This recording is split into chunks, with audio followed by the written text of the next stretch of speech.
Okay, this is part 1, feeding your starter. So I gave you a starter in a jar, or maybe you got it from somewhere else if I post this online somewhere, but I'm specifically making this for my bestie. So I gave you a starter. I told you to put it in the fridge because you weren't going to use it right away. So it's still probably fermented. I don't know what it's called. It's 8, whatever, because I fed it the day I gave it to you. So mine's been sitting out because I use mine every day. And you have to do this every day if it's not sitting in your fridge. You can keep it in your fridge for up to 2 weeks, sometimes even longer than that. But I feel like 2 weeks is, but then you need to like be feed. Okay. Anyway, so mine's been sitting in my cabinet, somewhere dark, somewhere where bugs can't get into it because they like it for some reason, because maybe the smell. So I'm going to get rid of half of it, maybe even most of it. I don't know. I'm going to put this in a bowl here because I'm going to use this starter to make bread or crackers or whatever. I see, a bug literally just came in it right now when I put it in the bowl. What is that craziness? That is just crazy. Where did you even come from? Why do I have bugs in here? You know, like a little fruit fly thing. Okay, so I got rid of most of it.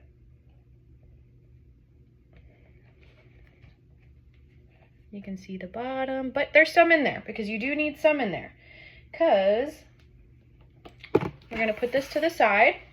This is, like I said, what I'm going to use to make bread, crackers, whatever I decide to make. That's what you're using. But now you go back to your original starter jar and you're going to take your all-purpose flour. I use organic everything. You don't have to. I do. I'm getting a little in the crunchy. That's a new term I just learned too, crunchy. The crunchy world where everything is organic and natural. And we don't like things with dyes or, I don't know, you just make everything yourself now. I'm getting a little crunchy. So I'm going to put half a cup of all-purpose flour. And some people do this by weight.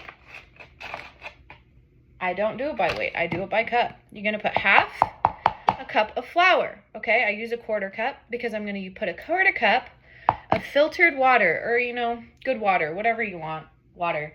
You're going to put a 1/4 cup of water. My filter is in the fridge. Okay, so I added a 1/4 cup of water and a 1/2 cup of all-purpose flour. And you're going to use your cute little spatula to mix it in with whatever starter was left, in your jar or container.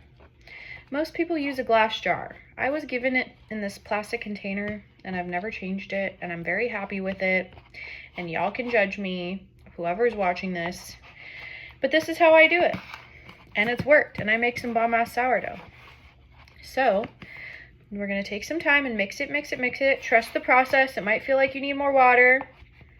You might, but I really highly doubt it. You just need to trust the process. And mix, and get into all the little crevices. And in the middle, where there might be some extra flour sitting in there, usually in the middle bottom, you need to make sure everything combines very well. I'll show you what it looks like in a second. And by the end, it doesn't stick to your spatula or whatever you're using to mix it as much. Right now it'll be kind of sticky. At the beginning it'll be very sticky and you'll be like, oh dear Lord, it's all sticking to my spatula. But no need to worry. No need to say dear Lord, because he loves you and we trust him in everything in life, right? So we need to trust the sourdough as well. Sorry, I get a little entertaining when I do these kinds of things. Okay, ooh, it's coming together now. It's almost done. I think I got it all mixed. It's starting to not stick to my spatula. See, it's like, there's stuff there, but usually it would just be like stuck. But I can do this, and a lot of it just comes right off. So then I kind of just flatten it on the bottom, at least for my thing. You definitely want to make sure you're scraping everything off of the edges too. That's a very important step. Everything off the edges, because this is gold and you don't want to be leaving any on the edges. You want it to all be together, all at the bottom, and make sure you don't have any dry flour or water puddles. And I'm almost done. Bing, bang, boom. Can put that over there. And this is kind of what it looks like now. Looks very, I should have shown you what it looked like at the beginning. Sorry. I can do that another time. Or I can show it to you, the bowl. This is what it looked like before. It was very liquidy and very bubbly. Very wet. Wet looking and lots of bubbles. That means it's good. Now it is like a pasty type of look. And that's all, you're done. You're done with your all-purpose flour. You can put your all-purpose flour away.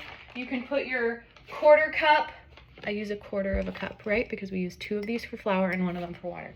You can put that, you can clean that, put that away. You can put your all-purpose flour away. You are done with feeding your starter. You can put your starter away. Next comes step 2, which will be the next video of what we do with our starter now and the beginning of making our sourdough bread dough.